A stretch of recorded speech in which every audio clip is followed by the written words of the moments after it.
자산 운용사 대표로서 그리고 상당히 그 높은 수익률을 쭉 거두신 그런 분으로서 그 투자 종목을 보통 이제 선정할 때 어떤 점들을 좀 보고선 결정을 좀 하세요?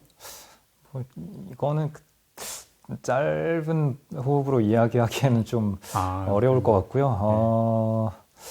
다양하죠. 기본적으로 내가 어떤 게임을 하고자 하느냐를 먼저 정의를 해야 될 거고요. 네, 거기에 따라서 무엇을 보고 결정할지가 되게 많이 달라지겠죠. 뭐 예를 들어서 어떤 훌륭한 회사를 보고 그냥 길게 투자를 하겠다라고 하면 이제 그 경영진이 얼마나 믿을만한가, 뭐 좀 주주를 위해서 일을 하는가, 재무제표는 얼마나 깔끔하게 만들어 가고 있고, 뭐 등등등 그런 걸 볼 테고. 근데 그게 아니라 어떤 뭐 시장의 심리가 되게 악화돼 있을 때 그때 이제 나 싸게 사서 이게 이제 반등할 때 뭐 팔고 나오겠다. 그런 식으로 본다면은 뭐 현재 펀더멘탈에 큰 영향이 없는가? 현재 뭐 주가가 많이 하락했다면 어떤 이유로 하락했고, 그게 향후에 어떤 이유로 그 심리가 돌아서게 될 것인가? 뭐 거기에 대한 어떤 다양한 시나리오들을 쓰고 뭐 그렇게 하겠죠. 그래서 그거는 그때그때 다르다라고 생각하고요. 그래서 일단은 내가 어떤 게임을 하고자 하느냐를 명확하게 인식을 하는 게 매우 중요하다. 그 말씀을 드릴게요. 글로벌 경제 흐름을 갖다가 거시적으로 봐야 되는가? 아니면은 개별 기업을 갖다가 좀 이렇게 분석을 집중해서 투자를 결정을 해야 되는가? 뭐 어떤 쪽으로 좀 많이 비중을 둬야 되는가? 이런 건 쉬운 질문이네요. 네, 개별 종목이 훨씬 중요하고요. 개별 종목이 중요하다. 한 뭐 98대 2 정도 훨씬 중요하고, 근데 매크로를 보는 이유는 내가 어디에 있는지는 알아야 될 거잖아요. 그러니까 결국은 이제 회사가 잘 돼서 커가면 이제 저희도 함께 돈을 버는 건데, 근데 뭐 어떤 분기에 실적이 잘 안 나왔다. 그럼 이게, 혹은 어떤 분기에 실적이 되게 잘 나왔다. 이게 얼마만큼 그 회사가 잘해서 잘한 거고, 얼마만큼은 또 그냥 매크로 환경에 따라서 그냥 묻어간 건지, 그런 걸 파악을 해야 되잖아요. 그러려면은 이제 매크로 상황을 계속 관심을 가지고 지켜보긴 해야 되죠. 그러니까 매크로를 아예 보지 말고 아예 무시해라라고 조언을 하시는 분들도 많은데, 뭐 저도 그런 주장이 뭐 어느 정도 맞다고 생각합니다. 그 매크로 보고 의사결정하는 게 별로 도움이 안 되거든요. 그래서 제가 드리고자 하는 말씀은 매크로를 보긴 보되 매크로에 의한 의사결정이 내 의사결정이 핵심이 되어서는 안 된다. 그거는 아주 높은 확률로 지는 게임이다. 그렇게 말씀을 드리고 싶습니다. 보통은 이제 뭐 쌀 때 사서 비싸게 팔아라, 이게 뭐 이렇게 편하게 다들 말씀하시긴 하지만은 개별 종목을 봤을 때 이게 싼지 앞으로 많이 오를지 이거 판단을 또 기준이 좀 있어야 될 거 아니에요. 어떤 측면을 좀 보세요, 그러면? 저는 이게 약간 싸다라는 표현을 그렇게 좋아하지는 않아요. 네, 좀 되게 많이 오해를 살 수 있는 표현이고, 또 수많은 투자자들을 함정에 빠뜨린 표현이기도 하거든요. 방금 말씀드렸다시피 싼 게 더 싸지는. 싸다라고 들어가면은 그냥 계속 더 싸거나, 아니면 그냥 영원히 계속 싸거나, 그런 경우들이 있거든요. 그래서 저는 그 싸다 비싸다 보다는 기본 관점은 이 회사가 가치를 계속 늘려나가는 방향으로의 사업을 진행하고 있는 회사인가, 혹은 가치를 파괴하는 사업을 진행하고 있는 회사인가, 그러니까 경영진이 어떤 경영을 하고 있는 회사인가, 일단 이걸 먼저 보고요. 그래서 그러니까 약간 문학적으로 표현하자면 그럴 수도 있어요. 가치라는 거는 어떤 하나의 정해진 값이 아니라 어떤 변화 방향에 대한 표현이다. 뭐 예를 들어서 가치가 연간 10% 정도의 속도로 계속 커져가는 그런 회사를 내가 발견을 했다라고 한다면은 뭐 일반적으로 이야기하는 기준보다는 조금 더 비싸게 사도 되는 거죠. 그러니까 연 10%의 기대 수익률을 약간 연 7 정도로 낮춰도 사실 뭐 그렇게 나쁘지 않은 수익률인 거잖아요. 그런 관점으로 봅니다. 근데 가치를 파괴하는 중인 회사다. 근데 뭐 일반적인 관점에서 뭐 되게 싸다. 예를 들어서 뭐 PBR이 한 뭐 0.5배다. 근데 가치를 파괴하는 방향으로의 경영을 계속하는 회사라면은 그 회사의 가치는 나중에 결국 빵원이 될 거거든요. 네, 그러면은 PBR 0.5배도 어마어마하게 비싼 거죠. 그래서 그런 회사를 볼 때는 이제 가치를 파괴하는 형태의 경영이 언제까지 지속될 것인가. 그러니까 나중에 어떤 모종의 압력에 의해서 다시 가치를 증가시키는 쪽으로 경영 행태가 바뀔 것이냐 거기에 대한 시나리오를 쓰는 뭐 그런 식의 판단을 하는 거죠. 자, 그러면은 아까 말씀하신 중에서 이제 경영진을 굉장히 중요시하시는 것 같은데 이 경영진이 괜찮다라고 좀 알 수 있는 그런 그 방법들이 좀 있을까요? 일반 사람들이 예를 들어서 뭐 언론의 인터뷰를 보고선 해야 되는지 아니면 그 기업을 뭐 찾아가서 뭐 만나는 방법이 있는지 뭐 아니면 뭐 다른 방법들이 좀 있는지. 그러니까 언론 인터뷰는 유의미한 정보일 경우가 굉장히 적고요. 그리고 회사 찾아가면 뭐 회사 찾아가서 무슨 얘기 해주는지는 뭐 애널리스트 보고서 보면 또 대충 추측이 됐고 예. 또 뭐 좋은 얘기 하겠죠. 물론 또 솔직하게 안 좋은 얘기 뭐 말씀해 주시는 회사들도 있긴 한데 예. 그게 또 접근성이 또 뭐 제한적이고 약간 또 부끄럽기도 하잖아요. 저는 일단 결국 주식이라는 거는 주주들로부터 돈을 받아서 이래저래 사업을 하고 남는 돈을 만들어서 재투자가 필요 없다라고 했을 때 주주들에게 다시 돌려주고 예. 이게 주식회사인 거잖아요. 예. 그러면 결국은 그 주식회사의 본질에 맞는 그 활동들을 적절하게 잘 수행을 하였는가 그냥 그렇게 보면 된다고 생각하고요. 그러면 이제 첫 번째 돈을 받아올 때 진짜 돈이 필요해서 받아왔는가 그냥 예. 과거의 증자 이력 예. 증자 이력들 뭐 공시가 다 되는 거고 예. 그러면 진짜 돈이 필요해서 어떤 아주 좋은 투자안이 있어서 근데 내부의 현금은 부족하고 그래서 증자를 했다 뭐 그런 케이스가 있을 수가 있겠고 아니면은 그냥 돈이 별로 필요하진 않는데 그냥 주가가 올랐다는 이유로 지금 증자하면은 비싼 가격에 자본시장에서 돈을 쉽게 땡겨올 수 있겠네 라는 이유로 증자를 하는 경우도 많거든요. 그리고 그렇게 땡겨온 돈을 어디다가 썼느냐 그렇게 땡겨온 돈으로 정말 좋은 투자 의사결정을 하는 경우도 있고 쓸데없는 사업을 사는데 쓰거나 아니면은 갑자기 어떤 뭐 무형 자산이 늘어나 있는데 뭔가요 하고 봤더니 뭐 그냥 어떤 콘도를 샀다거나 골프장 회원권을 샀다거나 예. 아니면은 뭐 여러 가지 그런 사례들이 있죠. 그거는 이제 재무제표 까보면 대차대조표 항목들을 보다 보면은 예. 대충 보여요. 들어온 돈으로 어디다가 썼느냐. 그리고 지금까지 쌓여있는 회사의 자기자본이 그렇게 자본시장에서 땡겨온 자금인가 혹은 회사가 잘 돈을 벌어서 쌓은 이익잉여금으로 현재의 자기자본이 형성되어 있는가 뭐 그런 것들 그런 식으로 그냥 다 드러나는 되게 중요한 의사결정들을 보고서도 경영진의 어떤 취향, 성향 이런 게 저는 드러난다고 생각합니다. 예. 그리고 주식을 존 모 대표님 같은 분은 뭐 판 게 아니다. 계속 사야 된다고 장기간 보유해야 된다. 이런 분도 있고 어떤 분들은 특히 이제 우리나라 같은 경우에는 변동성이 좀 있으니까 너무 오래 보유하는 것보다는 적당한 시점에 매도하는 게 낫다. 이런 분도 있고 하는데 그 보유 시점, 그다음에 매수 매도 이런 기간 이런 거로 봤을 때는 어떤 견해를 갖고 계세요?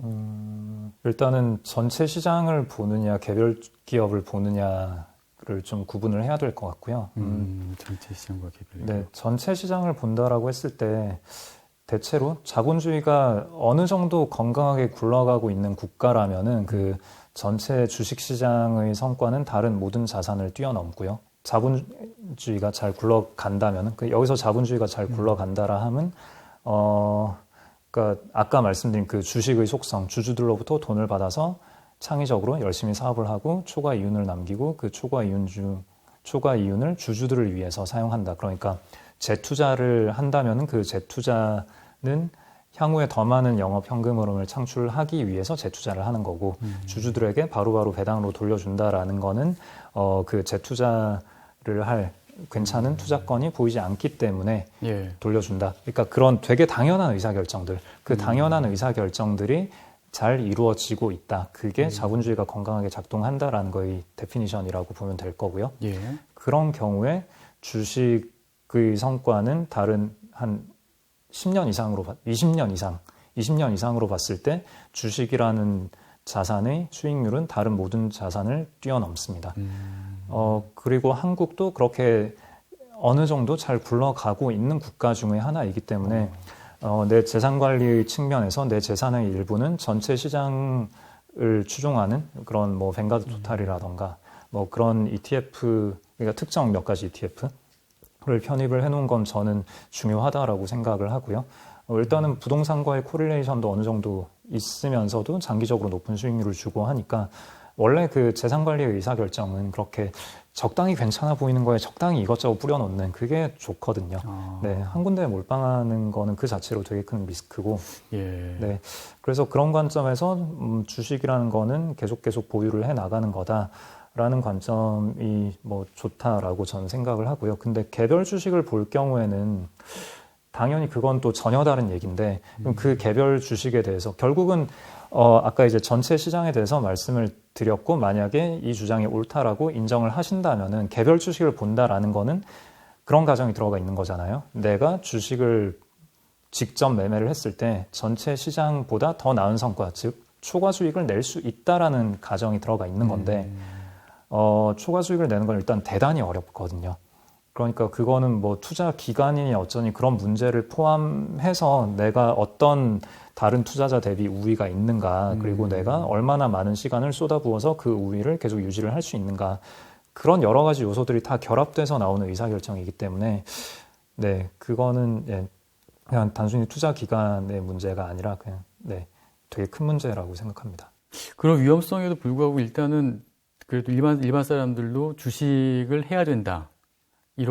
이렇게 좀 당위성을 좀 부여하려면 어떤 측면의 이유를 좀 댈 수 있을까요? 그러니까 주식을 해야 된다라는 게 두 가지로 해석을 할 수가 있잖아요. 그러니까 전체 주식 시장에 내 재산을 일부 노출시켜 놓는다. 그럴 수도 있고 진짜 개별 주식을 내가 열심히 공부해서 샀다 팔았다 해야 된다. 전자겠죠, 아무래도. 네, 그 두 가지 중에 전자는 저는 좀 굉장히 장려할 요소다라고 생각을 하고요. 후자는 별로 권장하지 않습니다. 이거는 너무 어렵죠. 재미를 위해서는 아니라면은 예, 이게 확률적으로는 지는 게임이기 때문에. 그러니까 왜 그런 질문을 드렸냐면은 저도 뭐 어렸을 때부터 이제 뭐 주식하면 망한다 이런 부모님들한테 주변 분들한테 얘기를 많이 들었고, 그 다음에 또 우리나라 같은 경우는 특히 유독 부동산 비중이 높잖아요. 그래서 그런 차원에서 주식과 친하지 않은 또 금융 문맹 이런 분들이 상당히 많은 상황에서 제가 이 프로그램을 진행하면서 보니까 그건 좀 제가 잘못 생각했었던 게 아닌가 생각이 들어가지고 그래서 이제 여쭤본 겁니다. 그건. 저는 여러 가지가 엮여 있다라고 생각하고요. 일단 첫 번째는 그 부동산의 장점은 변동성이 적다라는 거잖아요. 물론 경기가 안 좋으면 부동산도 다 같이 하락을 하긴 하지만 변동성이 적고 그 다음에 실물 재산이기 때문에 뭐 잘 안 되면 그냥 내가 들어가서 살면서 주거용 부동산의 경우에 들어가서 살면서 그 실물로서의 가치를 누릴 수 있고, 그리고 아니면은 뭐 임대를 줘서 그 월세를 받으면서 내 생활비가 나오기도 하고 여러모로 되게 좋은 자산이고, 그런 좋은 자산이기 때문에 대출도 잘 나오고. 그러니까 역사적으로는 1대1로 그냥 수익률을 비교해서 보자면은 주식이 부동산보다 더 수익률이 높았다 치더라도 부동산은 대체로 우리가 레버리지를 껴서 사기 때문에 레버리지를 감안한 부동산 수익률과 레버리지를 안 낀 주식 수익률을 비교를 하면은 대충 연칠 정도로 비슷하게 맞아 떨어지거든요. 네. 그러니까 이제 부동산을 이용해서 성공의 경험을 가진 분들이 되게 많고, 그런 성공의 경험을 이제 자녀들에게 전수를 해주다 보니까 그러니까 부동산에 되게 많이 치중이 된 것 같고요. 근데 이게 그렇게 나쁜 건 아닌 게, 뭐 다른 나라들 OECD 국가들이 뭐 부동산 비중은 되게 적고 금융재산의 비중이 많다고는 하는데 그 금융재산이 뭐냐 하고 보면은 뭐 대체로 퇴직연금이거나 아니면은 뭐 헤지펀드, 사모펀드도 되게 많고, 대체 투자 자산들이 되게 많거든요. 그 대체 투자 자산들은 타고 들어가면 결국 또 부동산인 경우도 되게 많아요. 아니면은 뭐 도로나 항만이나 이런 인프라에 투자를 하거나 뭐 데이터 센터, 리츠 뭐 이런 것도 되게 많고, 그러니까 그 금융시장이 선진화되면서 안정적으로 수익을 제공할 수 있는 여러 가지 금융 상품들을 고객에게 제공할 수 있기 때문에 고객이 생으로 자기가 부동산을 가지고 있는 비율이 낮아진 거죠. 네, 그들의 금융자산 비중이 높다라고 해서 뭐 저들은 되게 선진화돼 있고 주식에 되게 많이 열려 있고 좀 더 뭔가 여유 있고 뭐 그런 건 딱히 아니거든요. 그냥 금융시장이 금융회사들이 얼마나 좋은 프로덕트를 제공해 줄 수 있었냐 없었냐의 문제고, 아직 한국에서는 그렇게 믿을 만한 좋은 프로덕트를 제공하는 사례가 뭐 극히 적었다. 그렇기 때문에 아직도 여전히 부동산에 많이 좀 묶여 있는 것 같다라는 게 제 해석이고요. 어쨌거나 그러면 거기에서 우리가 부동산 이외의 자산으로 개인이 확장을 한다라고 했을 때 뭐 생각해 볼 수 있는 여러 상품들이 뭐 생각해 볼 수 있는 여러 상품 중에 하나가 뭐 당연히 주식일 텐데, 주식을 볼 때 기본적인 관점은, 그러니까 내가 열심히 노력해서 어떻게든 좋은 수익을, 고수익을 내보자. 이거라기보다는, 일단은 그 단기 변동성이라는 거는 약간 이 게임에 진입하는 수수료로 좀 받아들이는 게 좋을 것 같고요. 참고로 제가 어딜 가든 추천하는 그 돈의 심리학이라는 책인데, 그 모건 하우절이라는 사람이 쓴 책인데, 거기에 되게 좋은 멘트들이 되게 많이 나와요. 그 중에 하나가, fee와 fine은 다르다. fee라는 건 수수료를 말하는 거고, fine은 벌금이잖아요. 그러니까 벌금은 우리가 반드시 피해야 하는 건데, fee라는 거는 우리가 어떤 가치를 누리기 위해서 당연히 제공해야 하는 비용이다라는 거예요. 그러면 자, 주식이라는 거는 아까 말씀드렸다시피 자본주의가 잘 굴러가는 한 다른 어떤 자산보다 높은 수익률을 주는데, 그 높은 수익률을 누리기 위해서 제공해야 하는 우리의 수수료가 바로 그 변동성에 따른 마음의 고통이다라는 거예요. 네. 근데 변동성이라는 건 위로도 변동하고 아래로도 변동하잖아요. 그렇죠. 지나고 나면은 그 일간의 변동성은 대체로 상쇄가 되거든요. 결국은 1년, 2년, 3년 지나고 나면은 그 나라의 경제가 얼마나 성장을 했는가, 그리고 그 기업들이 얼마나 과거보다 더 많은 돈을 벌고 있는가, 그걸 따라가는 거기 때문에, 그런 어떤 유명한 어떤 멘트 있잖아요. 마포대교는 무너졌냐. 그러니까 나라 망했냐, 회사 망했냐. 그러니까 주가가 빠질 때마다 그렇게 한번 질문해보면 좋아요. 회사 망했냐, 아니잖아요. 근데 물론 또 뭐 요 정도는 좀 공부를 해야겠죠. 뭐 개별 기업을 본다면은 너무 비싼 가격, 너무 비싼 가격이란 무엇인가, 그리고 현재의 가격이 그 정도의 가격인가, 뭐 이 정도에 대한 감은 가지고 있어야 될 거고, 물론 그것도 쉽지 않아요. 그래서 웬만하면 개별 주식은 하지 말라고 말씀드리는 거고요. 전체 주식 시장에 내가 노출을 시킨다, 뭐 뱅가드 토탈 같은 ETF를 산다라고 했을 때는 전 세계의 자본 시장이 잘 굴러가고 있나, 뭐 다시 말해서 뭐 자본주의와 공산주의가 대결을 해서 자본주의가 졌다, 이런 상황이 벌어지고 있는가, 뭐 이런 식의 관측은 우리가 아주 대단한 노력을 기울이지 않더라도 할 수 있는 거잖아요. 네, 그래서 뭐 자본주의 망했냐에서 예스가 아닌 이상은 그냥 그런 뭐 VT 같은 ETF를 사놓고 한 1년, 2년, 3년, 10년 가만히 있으면은 꽤 쏠쏠한 수익률을 던져줄 거고, 그런 걸 사놓더라도 단기간 변동성은 계속 있을 거예요. 근데 그런 거는 내가 감내해야 할 수수료다라고 생각을 하시면 좋을 것 같습니다. 알겠습니다. 그리고 좀 개인 투자자들이 좀 어려워하는 분야, 이게 심리 컨트롤 아니겠습니까? 나름대로 그 심리를 이렇게 좀 유지할 수 있는 뭐 그런 방법 같은 게 있을까요? 유지 안 하면 되고요. 아예 없애버리면 돼요. 그러니까 저는 늘 말씀드리는 게 내 의사결정을 기록해라고 말씀드리거든요. 그러니까 뭔가 주식을 사고 팔거나 아니면 뭐 VT 같은 ETF를 사거나 혹은 뭐 부동산을 사거나 어떤 의사결정들을 할 거잖아요. 혹은 하려다 마는 경우도 있을 거고, 그럴 때마다 내가 이런 의사결정을 왜 했는지 혹은 왜 안 했는지 그걸 계속 기록만 하다 보면은 그것만으로도 아주 많은 게 바뀔 수 있어요. 네.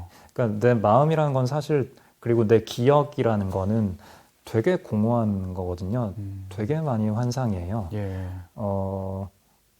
그래서 이거를 내가 기록을 하지 않으면은 내가 과거에 했던, 어제 했던, 바로 5분 전에 했던 어떤 의사결정도 왜 그랬는지를 내가 까먹어요. 나는 심지어 더 안 좋은 거는 내가 까먹지 않았다고 착각하는 거죠. 네, 근데 그렇게 되거든요, 사람이. 그래서 일단은 기록을 해놓으면은 이제 나라는 몸이 아닌, 내 두뇌가 아닌 다른 어떤 매체에다가 내 의사결정 과정을 기록을 하는 거잖아요. 그럼 여기에는 심리가 존재하지 않잖아요. 그렇죠. 이 종이에는 심리가 없잖아요. 내 노트북에는 심리가 없잖아요. 거기에다가 내 의사결정을 기록을 해놓으면은 이제 내가 다시 봤을 때 어떤 제3자의 의사결정이라고 볼 수 있죠. 그럼 남이 하는 의사결정은 다 좀 이상해 보이잖아요. 그런 관점에서 이제 좀 더 객관적으로 내 의사결정을 평가해 볼 수 있죠. 마지막으로 이제 준비를 해오셨는데 하고 싶은 말씀이 있을 것 같아가지고요. 한번 마지막으로 한번 말씀해 주시죠. 없어요? 일단 제가 처음 오는 곳인데 어떻게 좀 도움이 될 수 있는 얘기를 했는지 모르겠어요. 네, 뭐, 보시는 분들이 어떤 성향이신지 좀 어느 정도 경험에 쌓여 있는지 좀 약간 감이 안 잡혀서, 좀 두서없이 얘기를 한 것 같은데, 뭐, 이런저런 피드백 남겨주시면은 제가 또 반영해서, 다음에 또 혹시나 뵙게 된다면은 참고하도록 하겠습니다. 예. 오늘 최근에 이제 국내 그 증시 흐름, 그리고 그 미중 간의 미묘한 움직임, 거기에다 이제 투자 전략까지 정말 다양한 분야를 쭉 이렇게 돌아보면서 여행을 했는데요. 마지막에 말씀해 주신 그 기록을 투자하려면 꼭 기록을 해놔야 된다. 그 굉장히 중요한 포인트인 것 같습니다. 그 시청자 여러분 꼭 기억하셨다가 당장 실현하시기 바라고요. 오늘 그 역사와 경제 그리고 투자에 대한 그 해안을 잘 쉽게 설명해 주신 우리 그 홍진채 대표님 감사드립니다. 예. 감사합니다. 예.